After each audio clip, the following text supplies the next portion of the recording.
മലയാളി ഉൾപ്പെടെ വിദേശ രാജ്യങ്ങളിലുള്ള ആൾക്കാർ സഹിതം നിരവധി ആൾക്കാരെ കണ്ണീരിലാഴ്ത്തിയ ഒരു വിമാനാപകടം ഉണ്ടായിട്ട് 2 ആഴ്ച പൂർത്തീകരിക്കാൻ പോവുകയാണ്. ആ വിമാനാപകടത്തിൽ നിന്ന് ആകെ രക്ഷപ്പെട്ടത് ഒരു ബ്രിട്ടീഷ് പൗരത്വമുള്ള ഇന്ത്യൻ വംശജനായ വിശ്വാസ് എന്ന് പറയുന്ന ആളാണ്. അദ്ദേഹം മാത്രം വിമാനത്തിൻ്റെ എമർജൻസി ഡോറിലൂടെ തെറിച്ചു വീണെന്നും അവിടെ നിന്ന് കൂളായി നടന്നു പോകുന്നതൊക്കെ ആയിട്ടാണ് നമ്മൾ കണ്ടത്. അതിനുശേഷം ഇയാളെ മറ്റൊരു പത്രക്കാരന് കാണുവാനോ ജനങ്ങൾക്ക് കാണുവാനോ ബന്ധുക്കൾക്ക് കാണാനോ സാധിച്ചിട്ടില്ല. പൂർണ്ണമായി അയാൾ പോലീസിൻ്റെ കസ്റ്റഡിയിലാണ്. അയാൾ എന്ത് സംസാരിക്കണമെന്നും പോലീസാണ് തീരുമാനിക്കുന്നത്.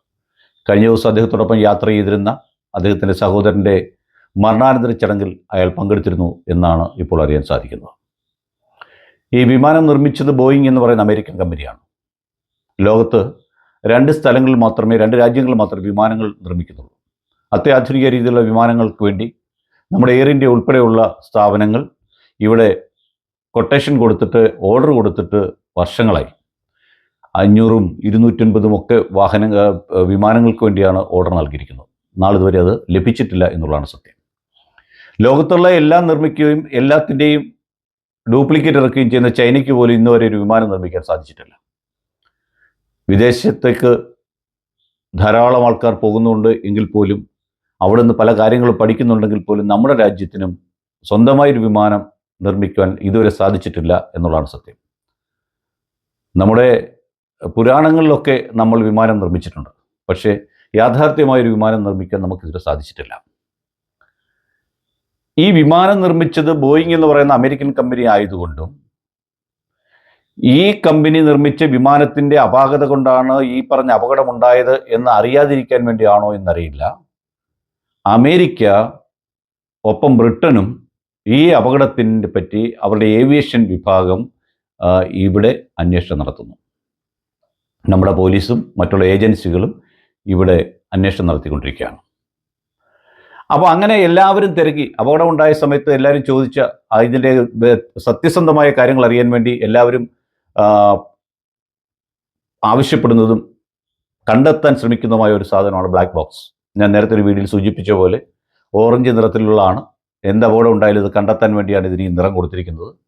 ഈ ബ്ലാക്ക് ബോക്സ് കണ്ടെത്തുക എന്നുള്ളതായിരുന്നു ആദ്യത്തെ ശ്രമം. 2-3 ദിവസത്തിനുള്ളിൽ ബ്ലാക്ക് ബോക്സ് കിട്ടി. അത് ഡൽഹിയിൽ അതിപ്പോൾ പരിശോധന നടക്കുന്നു എന്നാണ് മനസ്സിലാക്കാൻ സാധിക്കുന്നത്. ഈ ബ്ലാക്ക് ബോക്സിന് തന്നെ ഡാമേജ് സംഭവിച്ചിരിക്കുന്നു എന്നാണ് ഇപ്പോൾ അറിയാൻ സാധിച്ചത്. യാതൊരു ഡാമേജ് സംഭവിക്കാതിരിക്കുവാൻ വേണ്ടി വിമാനത്തിൻ്റെ വാലറ്റത്താണ് ഈ ബ്ലാക്ക് ബോക്സ് ഫിറ്റ് ചെയ്തിരിക്കുന്നത്. പിന്നുള്ള FDR സംവിധാനമാണ്, ഫ്ലൈറ്റ് ഡേറ്റ റെക്കോർഡർ.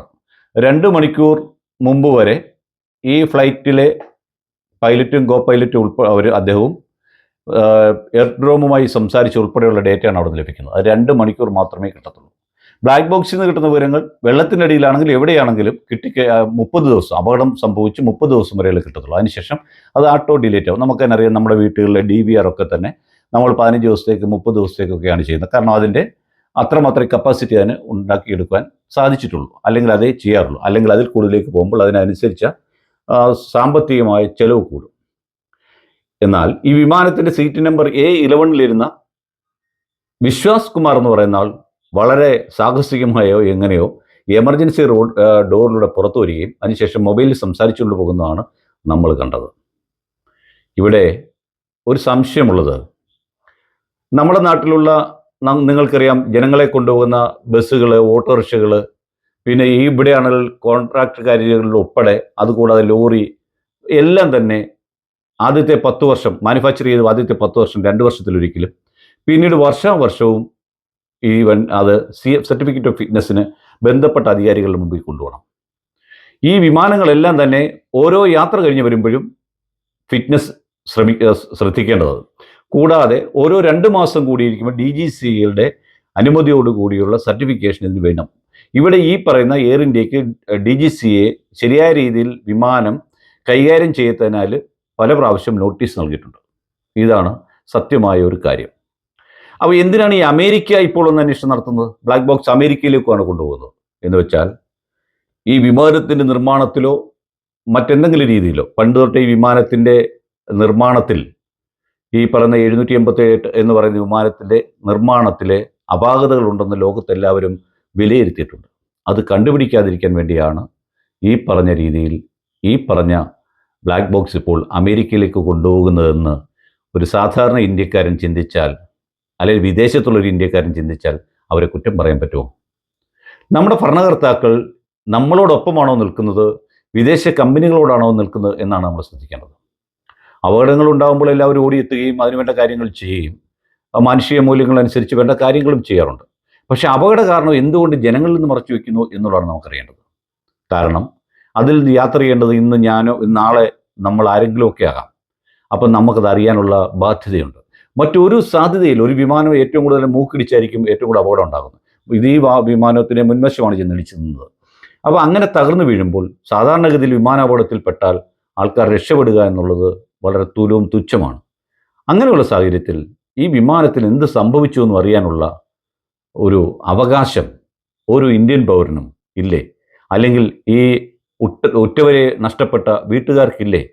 ഇതാണ് നമുക്ക് ഇവരോട് ചോദിക്കാനുള്ളത്. നമ്മൾ എന്തെങ്കിലുമൊക്കെ ചോദിച്ചാൽ രാജ്യദ്രോഹ കുറ്റമോ മറ്റോ ഒക്കെ പറഞ്ഞ് നമ്മുടെ പേര് കേസും വഴക്കൊക്കെ ആകേണ്ടാണ് പലരും മിണ്ടാത്തത്.